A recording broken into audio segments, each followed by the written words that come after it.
কিছু গল্প ইতিহাসের বইয়ে লেখা থাকে, আর কিছু গল্প বেঁচে থাকে মানুষের হৃদয়ে। সময়ের স্রোত অনেক কিছু বদলে দেয়, রাজ্য বদলে যায়, মানুষ বদলে যায়, পথ বদলে যায়, কিন্তু কিছু ঐতিহ্য থাকে অমলিন। বাংলার পূর্ব মেদিনীপুর জেলায় এক প্রাচীন জনপদ হলো মহিষাদল। প্রথম দেখায় এটি হয়তো একটি শান্ত শহর, কিন্তু এর নীরবতার ভেতরে লুকিয়ে আছে কয়েক শতাব্দীর ইতিহাস। একটি রাজবাড়ি যার প্রতিটি দেওয়াল যেন অতীতের গল্প বলে, একটি মন্দির যেখানে প্রতিদিন জ্বলে ওঠে বিশ্বাসের আলো, আর একটি রথ যার চাকা উঠতে শুরু করলে শুধু কাঠের একটি কাঠামো এগিয়ে যায় না, এগিয়ে চলে সময়।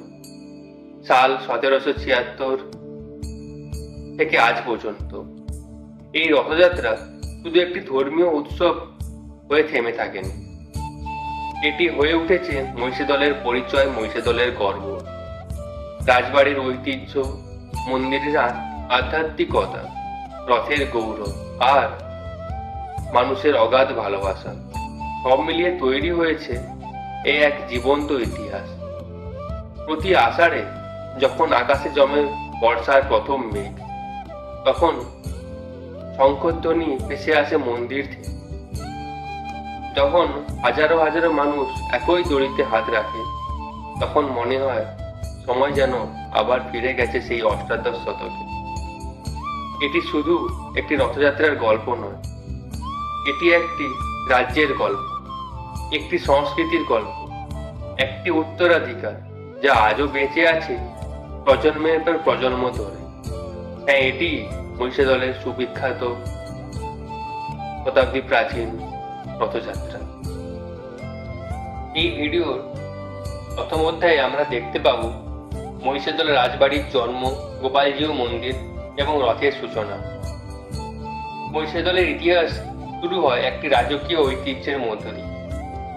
স্থানীয় ইতিহাস অনুযায়ী মহিষাদলের রাজবাড়ির প্রতিষ্ঠার সঙ্গে জড়িয়ে আছে জনার্দন উপাধ্যায়ের নাম।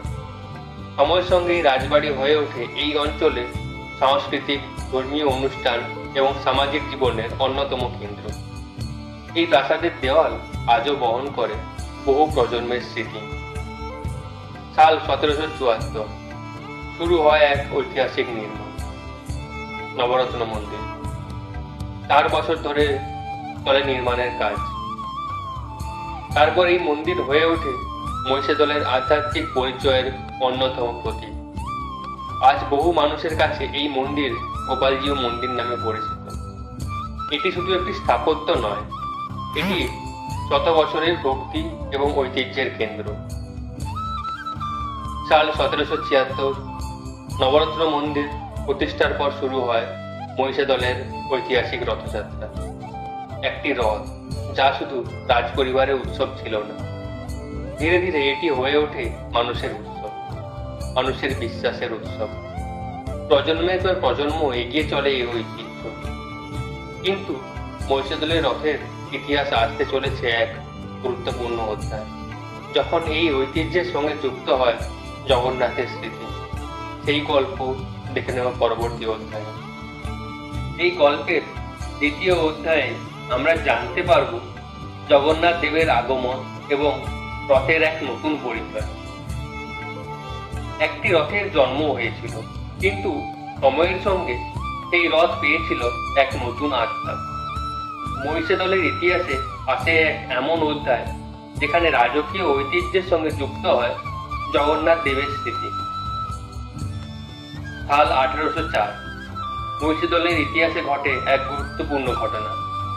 স্থানীয় ঐতিহ্য অনুযায়ী রাজা মতিলাল উপাধ্যায় করুণানগর থেকে নিয়ে আসেন শ্রী জগন্নাথ, বলরাম এবং সুভদ্রার বিগ্রহ।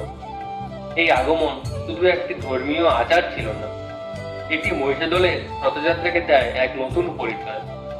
রাজবাড়ির ঐতিহ্যে যুক্ত হয় জগন্নাথ দেবের ভক্তির সঙ্গে।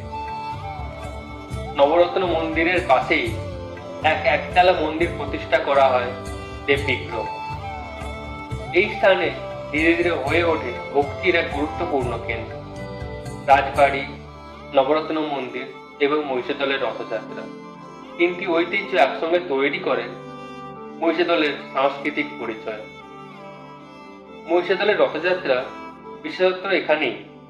এই ঐতিহ্য শুধু জগন্নাথের সংস্কৃতি নয়, এর সঙ্গে যুক্ত রয়েছে মদন গোপাল জিউর আরাধনা, পাশাপাশি বহন করা হয় পবিত্র শালগ্রাম শিলা। এই মিলন মহিষাদলের রথযাত্রাকে দিয়েছে এক নিজস্ব বৈশিষ্ট্য। কিন্তু এই রথ শুধু ভক্তির প্রতীক নয়, এর কাঠামোর মধ্যে লুকিয়ে আছে এক আশ্চর্য ইতিহাস। এক সময় ছিল 17টি চূড়া, আজ কেন 13টি? আর কেন এখন ওড়ে 17টি পতাকা? এই রহস্য জানতে পারবো আমরা পরবর্তী অধ্যায়ে। এই গল্পের তৃতীয় অধ্যায়ে আমরা জানব 17 চূড়ার রহস্য ও রথের স্থাপত্যের ইতিহাসের গল্প। একটি রথ শুধু যাত্রার বাহন নয়, এটি একটি স্থাপত্য।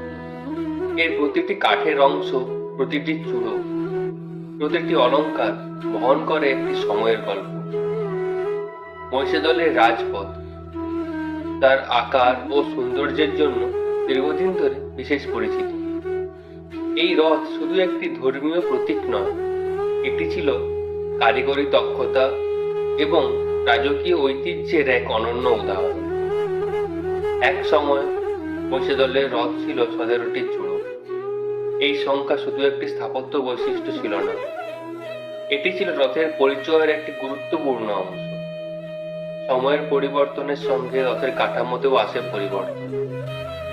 স্থানীয় ঐতিহ্য অনুযায়ী রাজা লক্ষ্মণ প্রসাদ গর্গের সময় তার বন্ধু মতিয়া পেরুর পরামর্শে রথের গঠনে পরিবর্তন আনা হয়। রথের 4টি মন্দিরাকৃতি অংশ পরিবর্তন করে সেখানে স্থাপন করা হয় 4টি মানব মূর্তি। প্রতিটি মূর্তির হাতে দেওয়া হয় একটি করে পতাকা। এর ফলে রথের চূড়ার সংখ্যা 13টিই থাকে, কিন্তু ঐতিহ্যের পুরনো স্মৃতি হারিয়ে যায়। আজ রথের চূড়া 13টি হলেও 17টি পতাকা ওড়ে, যেন অতীত আর বর্তমানের মধ্যে এক অদৃশ্য স্মৃতি। একটি সংখ্যা, একটি স্মৃতি, একটি ঐতিহ্য। সাল 1902 রথের সৌন্দর্যে যুক্ত হয় আরো একটি বিশেষ সংযোজন। প্রতিষ্ঠা করা হয় 2 অশ্ব মূর্তি। এই ঘোড়া আজও রথের রাজকীয় ঐতিহ্যের প্রতীক। কিন্তু একটি রথের প্রকৃত শক্তি তার কাঠামোতে নয়, তার সঙ্গে থাকা মানুষের বিশ্বাসে। এই বিশ্বাস প্রতি বছর মহিষাদলকে পরিণত করে এক বিশাল উৎসব নগরীতে। গল্পের 4র্থ অধ্যায়ে আমরা জেনে নেব সুবিখ্যাত সেই মহিষাদলের রথের দিনে মানুষের সমাগম, রথের মেলা এবং মহিষাদলের উৎসব পরিস্থিতি। বছরের একটি বিশেষ দিন, যেদিন মহিষাদলের সকালে শুরু হয় এক অন্যরকম অনুভূতি নিয়ে। রাজবাড়ি প্রাঙ্গণ, মন্দিরের ঘণ্টার ধ্বনি আর রথের অপেক্ষায় থাকা হাজারো হাজারো মানুষ, সব মিলিয়ে তৈরি হয় এক অনন্য পরিবেশ। এক সময় মহিষাদলের রথযাত্রার সূচনার সঙ্গে যুক্ত ছিল এক বিশেষ রাজকীয় প্রথা। রথ চলার আগে কামানের শব্দে ঘোষণা করা হতো উৎসবের শুরু। এই আওয়াজ ছিল শুধু একটি সংকেত নয়, এটি ছিল রাজবাড়ির ঐতিহ্যের অংশ।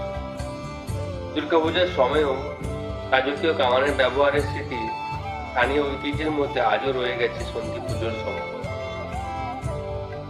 রথ চলার আগে সম্পূর্ণ হয় বিশেষ আচার, ভক্তি, প্রার্থনা আর 100 বছরের নিয়ম মেনে শুরু হয় যাত্রার প্রস্তুতি। মহিষাদলের এই ঐতিহ্য জগন্নাথ সংস্কৃতির পাশাপাশি যুক্ত রয়েছে মদন গোপাল জিউ এবং পবিত্র শালগ্রাম শিলার আরাধনা। এই মিলনই এই রথকে দিয়েছে এক নিজস্ব আলাদা পরিচয়। তারপর আসে সেই মুহূর্ত যার জন্য অপেক্ষা করে পুরো মহিষাদল। একটি দড়ি, হাজারো হাজারো হাত, একটি বিশ্বাস। যখন রথের চাকা ঘুরতে শুরু করে, তখন শুধু একটি রথের কাঠ এগিয়ে যায় না, এগিয়ে যায় 100 বছরের একটি ঐতিহ্য। রথের সঙ্গে আসে রথের মেলা। এখানে ধর্মের সঙ্গে মিশে যায় বাংলার লোক সংস্কৃতি। মাটির খেলনা, স্থানীয় খাবার, নাগরদোলা, হস্তশিল্প আর মানুষের হাসি, সব মিলিয়ে এই মেলা হয়ে ওঠে এক জীবন্ত ঐতিহ্য। একটি দিনের উৎসব, কিন্তু একটি যুগের স্মৃতি। এই ঐতিহ্যের শেষ অধ্যায়ে আমরা ফিরে দেখব মহিষাদলের রথ, রাজবাড়ি এবং উত্তরাধিকার, যা আজও বেঁচে আছে মানুষের বিশ্বাসে।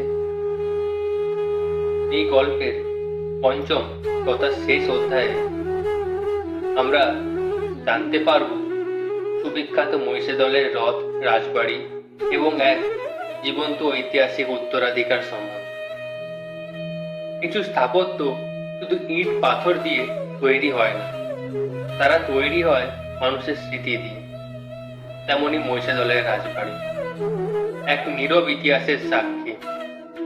এক প্রাঙ্গণ দেখেছে রাজকীয় আচার, দেখেছে উৎসবের প্রস্তুতি, আর দেখেছে অগণিত মানুষের আবেগ।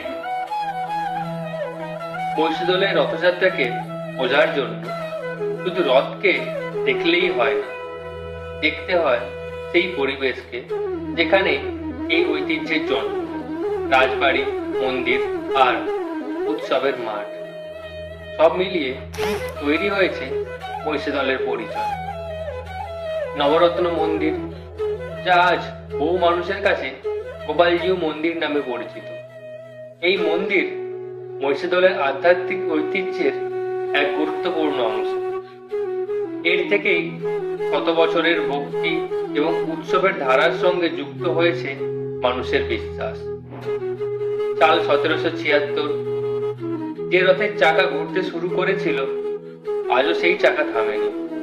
সময় বদলেছে, মানুষ বদলেছে, কিন্তু বিশ্বাসের এই যাত্রা এখনো একই রয়ে গেছে।